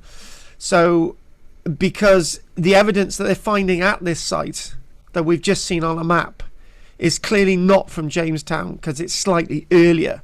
It's ceramic pottery from an earlier date. So let's have a look at that little illustration of that pottery, that earlier type pottery. So this type pottery is from that late 1500 stuff, right? Not the Jamestown settlement, right? So this is clearly from these people associated with Roanoke, or maybe other groups of people moving into that area at the same time. But the fact of the matter is, this is European evidence that we're finding that again might be associated with Roanoke. So it's all our history. It's all our information. And also what they're also finding is that at this locality they're not finding any evidence of clay pipes, which it's likely that the settlers at Roanoke didn't have anyway. And if the evidence that they're finding at this new site that's been excavated only over the past few years had been associated with a settlement at Jamestown, it would have contained clay pipes, and we don't have clay pipe evidence. So all this is really interesting. So the archaeologist in my notes mentions, we are very confident that these excavations are linked to the Roanoke colonies. We have considered all other reasonable possibilities and can find nothing else that fits the evidence. A first colony foundation is possibly represented as where the colonists went to live and they tried to survive. They may have done really well at surviving, and I think the main thing is trying to understand how they were surviving, and integration may have been what was left open to them. There is lots of skepticism about this theory, and it's, you know, the only way they would have been able to go to the locality that we've seen on a map, if we actually go back to it again. Hang on, let's just go back to our little map. There's only one reason why they would have gone here 50 miles away, is because they would have had friends. You can see that there's a tribe up there called the Roanoke tribe, and if we actually go to the actual spelling that we're actually looking at, that's Croatoan, which is too far away from the word that we've actually got on the map as Roanoke tribe. Croatoan to Roanoke. So it may have been that they were invited there, and it may have been that age-old story, right? These settlers had weapons that the other natives around them didn't have. They were invited to settle. You're only talking about 120 people, so you can imagine they would have had a few children born. 1 or 2 would have died in fighting. 1 or 2 would have died of disease. So there might have been, from 1587, there may have only been about 50, 60 people left anyway, which isn't a massive group of people. So that would have been a nice little group to have actually moved all the way over to that place, which is on the map. So this is what the archaeologists are actually saying. So Andy's saying, how can I give a talk tonight when there's no archaeology? There is archaeology. So this is what we've got. There's no other evidence to actually there's no other evidence that leads us anywhere else. Now there's another book that's actually out called The Lost Colony and Hatteras Island, detailing the findings of the Society's 10 years of excavations at Hatteras, led by Professor Mark Horton, an archaeologist at the University of Bristol in England. He was at the University of Bristol in England. Now he's at the Royal Agricultural Institute, and Mark Horton is actually a friend of mine. So I would actually trust Mark Horton's talking about that there might be links with the Hatteras Island excavations, which I will actually just show you on the map. This is the Hatteras range. So it's likely as well that the people from Roanoke, some may have gone to Taras here over here, and some may have actually gone to the west. So it could have been a simple matter as well, that the colonists decided to set up colonies. That's what humans do. It might be that they thought, right, if we're going to create an empire, some of us go down there and trade with these Croatoan people, and some of us sort of go a little bit further over to the east. That may have been a logical thing. In fact, it may have actually been a logical progression. It may not have been anything sinister at all. Remember, this is only a short period of time in history. This isn't a major period of time at all. And what we're actually seeing is lots of evidence that Mark Horton has actually excavated at the Hatteras site, which is just near Roanoke. And some of the evidence that they've actually been finding is, if we actually show you, we've actually got the remains. Hang on a minute, I keep going on to these. We've got the remains of a rapier, and we've got the remains of a sword, a Victorian sword itself. So this is from the Hatteras excavations, which are actually, if we can go back to our map again. Okay, a bit more organised. So that's from the Hatteras site there. So in closing tonight, we've actually got evidence, and it's saying that it's saying that a small group went to Croatoan Island in the fall of the winter of 1587 to wait for John White to return, while the remainder moved inland, and maybe the people who remained at Roanoke, it was 1588, 1589, and they decided to go to the Hatteras site. So what we do have is it doesn't seem as much as a disaster that lots of historians are saying. In absence of evidence, what usually happens in archaeology is we make things up. So let's just make this up, right? So it's 1587. It's a bad time. 1588, crops fail, right? There isn't enough water. You know, we get attacked by Native Americans, and you know, let's have a couple of people taken into slavery by the Spanish, and we all die, right? But there's no evidence for that. There's no evidence to say that anyone was actually killed under malice. And the other thing I need to say as well is that whenever we look at this archaeology, we always make out that the Native Americans are bloodthirsty bastards that go around killing people. So why did they help out Europeans every time we went there? Why did they feed us? Why did they introduce the turkey to us? Why did they introduce all these wonderful things? Why was the Mayan, the Aztec Empire such a walkover in 1521, when in fact Montezuma invited the Spanish in the first place? So to be honest with you, I don't think these people would have wiped out the people at Roanoke. I think it's a more logical explanation, and these people have taken their pottery with them 50 miles west, and they're taking their pottery with them 50 miles west because they're not being attacked every 5 minutes. The last thing you're going to take with you is this array of pottery. You're not going to be able to carry anything. Can you imagine? You're fleeing for your life, right? The last thing you're going to do is take any of this with you, but they've got time to take this with them. And this is the archaeological evidence that we're finding. So I don't think these people are being massacred, but because there's so few of them, they would be able to disappear into the Native American population. Okay, if we want to look at facts, right? There's 100 Westerners in a North American population of maybe 5 million people. They're just going to be absorbed. They don't need to be massacred. Anyway, so again, just mention again Sivin. So we're getting all these small objects, and this type of pottery is a bit later.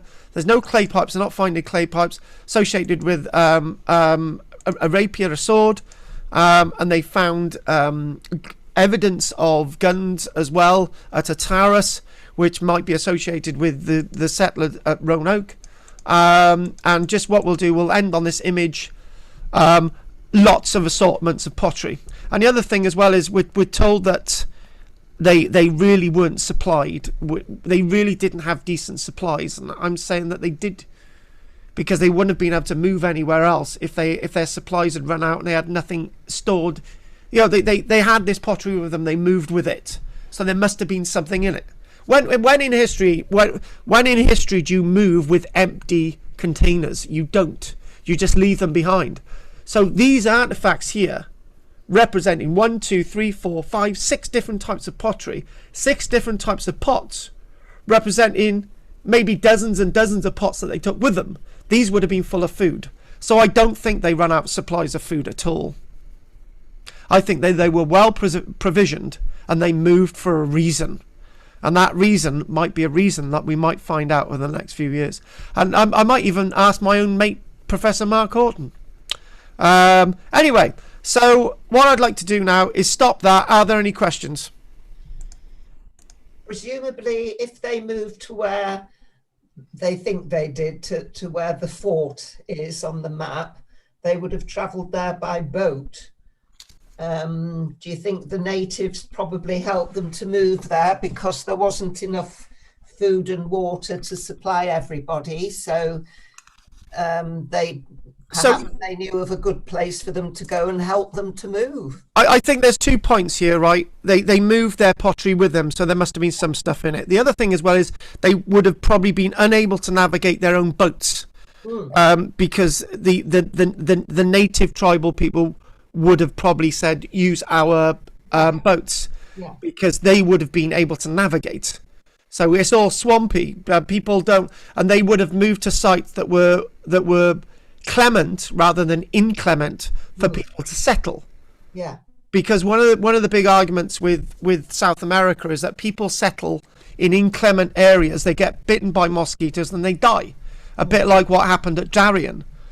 These people lasted long enough to be able, as from descriptions, to be able to move their blood pool into local people, and to be able to assist local people to be able to build.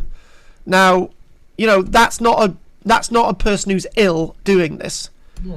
I'm fully aware that that, you know, we've all got opinions, but on this instance, I don't think the opinion that these people were wiped out is a valid opinion at all.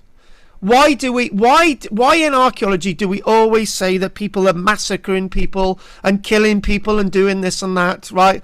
And with all due respect to Peter, and Peter's point was a rather interesting point. Peter said about me having a chauvinistic attitude, right? And I'm glad he said that, because that leads me on to the next point. If you've got a female telling this story, a female archaeologist will tell a different story than a male archaeologist. Men are always, okay, I'm going to be really crude now and apologise. Men are always thinking about penises and fighting. Men are always thinking about being macho, right?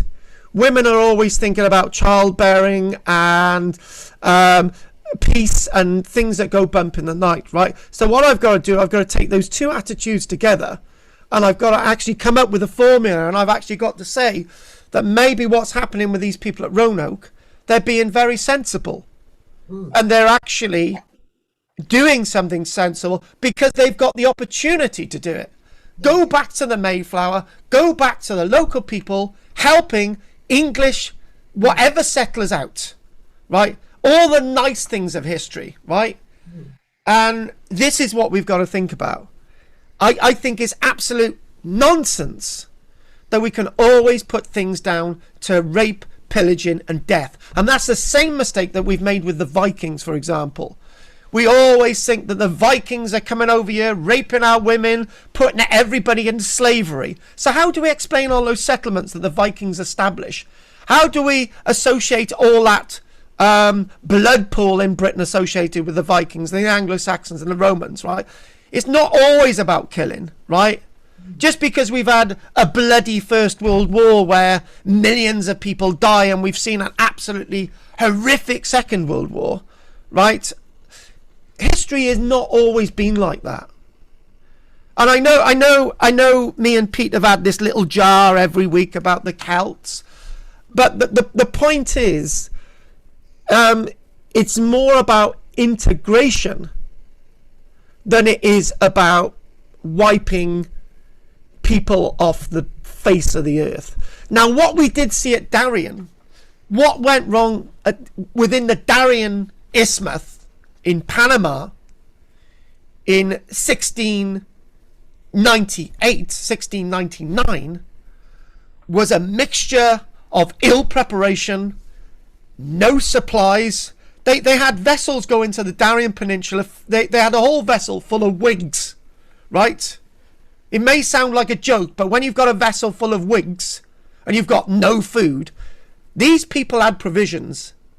We know that because they would not have. I tell you what, can somebody give me another reason why people are moving pottery 50 miles empty? They're not.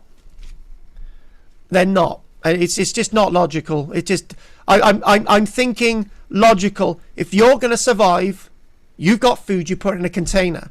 If you're going to survive and there's no food to put in a container, you're going to leave the container behind. Anyway, Peter, you've had your say, Margaret. Well, when you look at that estuary is the ideal place for overwintering boats.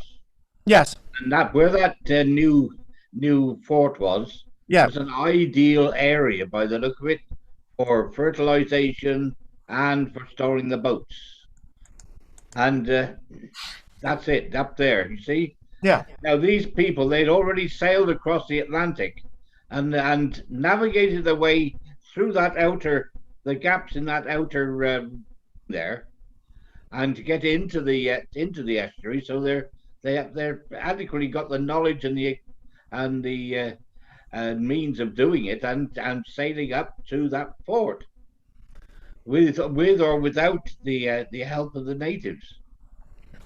But the women of the group that went, the women would be working in the fields and assisting in the building. They would be doing that in those days. They weren't sat in the house as women do nowadays. Oh my God, Pete! I shouldn't say things. Oh God, Pete! But no, but they would be assisting with the building and the farming and all that. But Can I explain this point that I was trying to make earlier on about a family and children within the settlement of Darien? That's what I was referring to, right?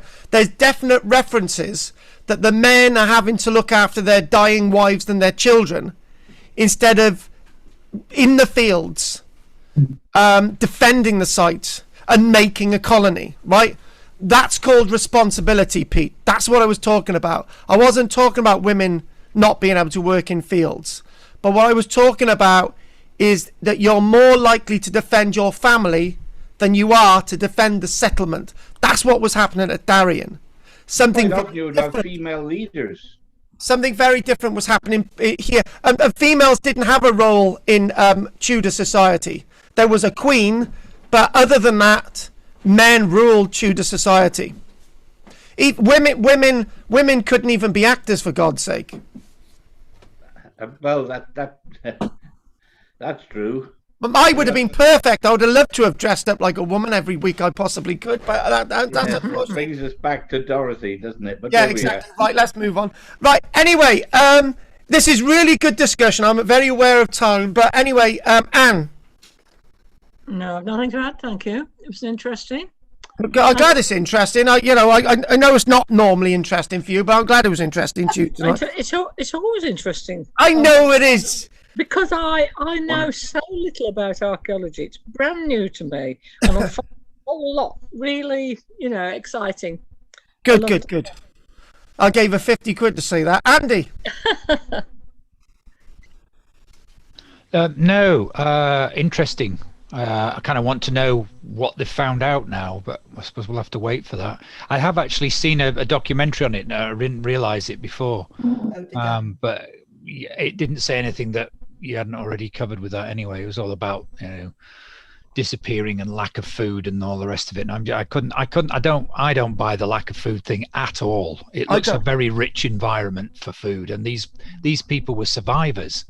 They had to do anything to survive, and and the fact that they didn't die out because there's no bodies, there's no massacre because there's no bodies, and they would have found at least some of them, because if there's over 100 there, you're bound to find some.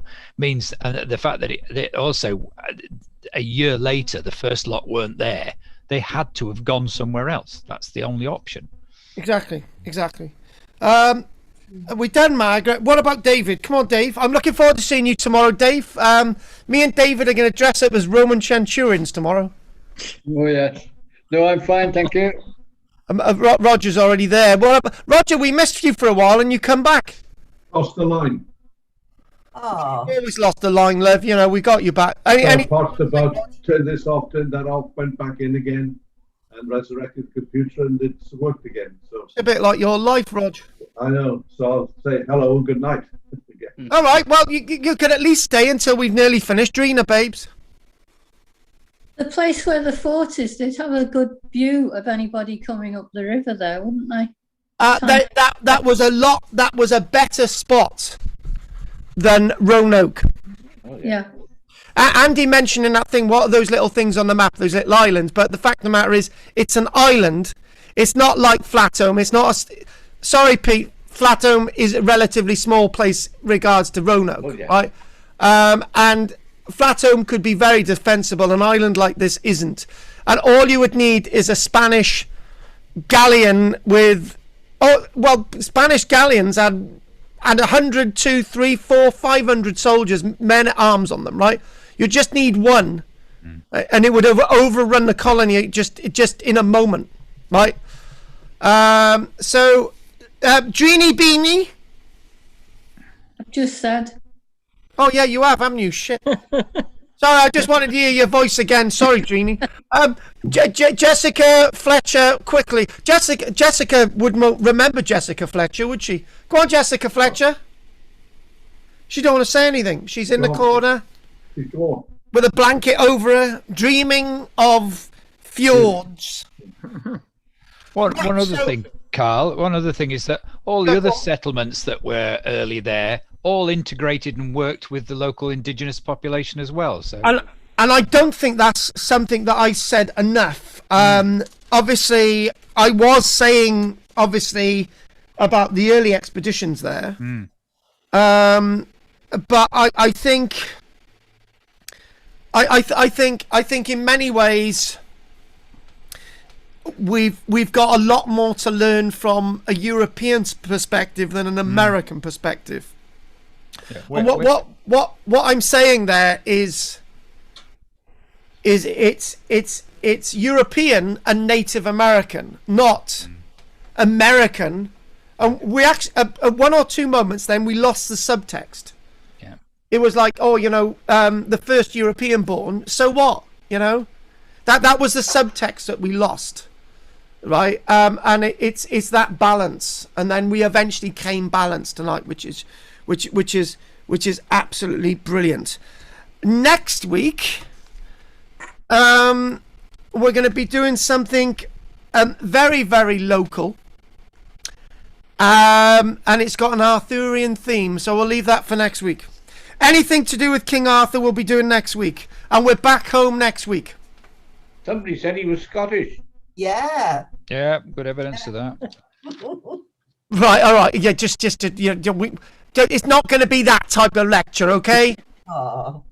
The early medieval period, I'd say that's what we're doing next week. That's the theme next week. We're back home next week. That's what we're doing. So, if nobody's got anything else to say, that's been really deep, I would say. And as I say, let me know if anyone's interested in the Chester excursion next week. Roger, next week I will have a copy of that in my hand, right? Yeah. Right. And Rog? Yeah. You're not having them all signed. Look at that. Look at that cover. You can see. Oh, look at Why that. not? Yeah. Oh, You can't sign them, we can't write. What's that? oh, no. What's he on Well, about? you can't sign them, You you can't can't write write because that. now you sold them to me and just put a number in them because you couldn't sign them. Painful. Yeah, well, at least you had a number in them, Pete. Don't worry about it. It's fine. Fine. I want mine signed. Yeah, you want 12 copies. I'm only signing one for you, Rod. Oh, In that notice, right, if there's nobody got anything else to say, right, good night. stay there, Jessica. But I'm going to, if that's it, that's a really good thing tonight. Thank you very, very much. Your newsletter, your next newsletter should be coming soon as well. If there's nothing else, I'm going to say goodnight to... Oh, by the way, if anyone's got any articles that they want to send to the newsletter, great. Margaret's going in the next one. Roger and David, I'll see you tomorrow. Peter's obviously with Jessica. I'm going to say goodnight. So, night, Andy, Peter, Margaret, beautiful babe, Roger, Nick, David, Rogers, and Annie Panny. I will see you all next week. And Jessica, and see you soon. Thank you very much. Yeah, take Night, care. Carl. Good night. Thank you. Bye. Bye-bye. Night. And Jessica, do you know this has been live streaming? Oh gosh. And there's been lots of feedback on the live streaming. We've had loads of stuff. Yeah, I'll show it to you on the screen. Oh God, it's live streamed. We never normally live stream this class. No, but look at this. Look at all this. We did. Look at all this. Who's one of my? I'm sure White left his daughter, not his wife. And then Chris, who's also Wood. Chris, you're right. He left his daughter and supposedly left a message on a stone for her father. There was something found 50 miles north with a message on too. Father, soon after you go for England, we came hither. What? Depends how aggressive the natives were. We go back to that. Welsh were there nearly 1,000 years before in the 500s. The Manders and the Malugans. I'm not a Celt, I'm British. We've got this subtext going on. Here we go. From the Brutus migration. Cornwallis was a compadre of Brutus in the migration from Lemnos. What? John Pertwee, best one so far was David Tennant. And somebody said something about me not being Doctor Who because I'm not of the right persuasion. And then somebody said, well done. And then that's it, really. We've got 3 people now watching. We lost everyone and they're back again. So, Session. yeah, they must have loved the session, that one. Flippin' heck. Oh, God, I'm absolutely... Oh, God, we shouldn't be showing that at all. Oh, God. Let's get rid of... I'm on my blooming Facebook now. Right, okay. That's it. So, yeah, that's it, really. So... Yeah. Oh, God, if we're going to chat about anything, I better stop the screen share. Oh, my God. Right, let's just... Right, so who's on you still? Roanoke. Right, whoever's there, right? You gotta like and subscribe. I tell you what, we had about 8 people here tonight. And I've only got 3 bumming likes. That's terrible. And they've got to join. And if they want to join the class, right? Oh, you got to put a like on there as well, Jessica. It's got to be done. And if you want to join the classes, I will. I always do, Carl. yeah, but it'll be gone in a minute. Do you know my King Arthur one went nuts on Monday? I had a record 8 people on it. Oh, that's good. I went off on a tangent. As I did with this tonight. I got so off on a bender. Right. Anyway, anyone who's on YouTube, thanks for joining, and don't leave racist statements about me being a certain. Oh my God. Do you know what? Right. Oh, have you reading that there? Oh no. Anyway, it's not. You can't read it. Anyway, I got to get off this now. Right. So let's stop the live feed.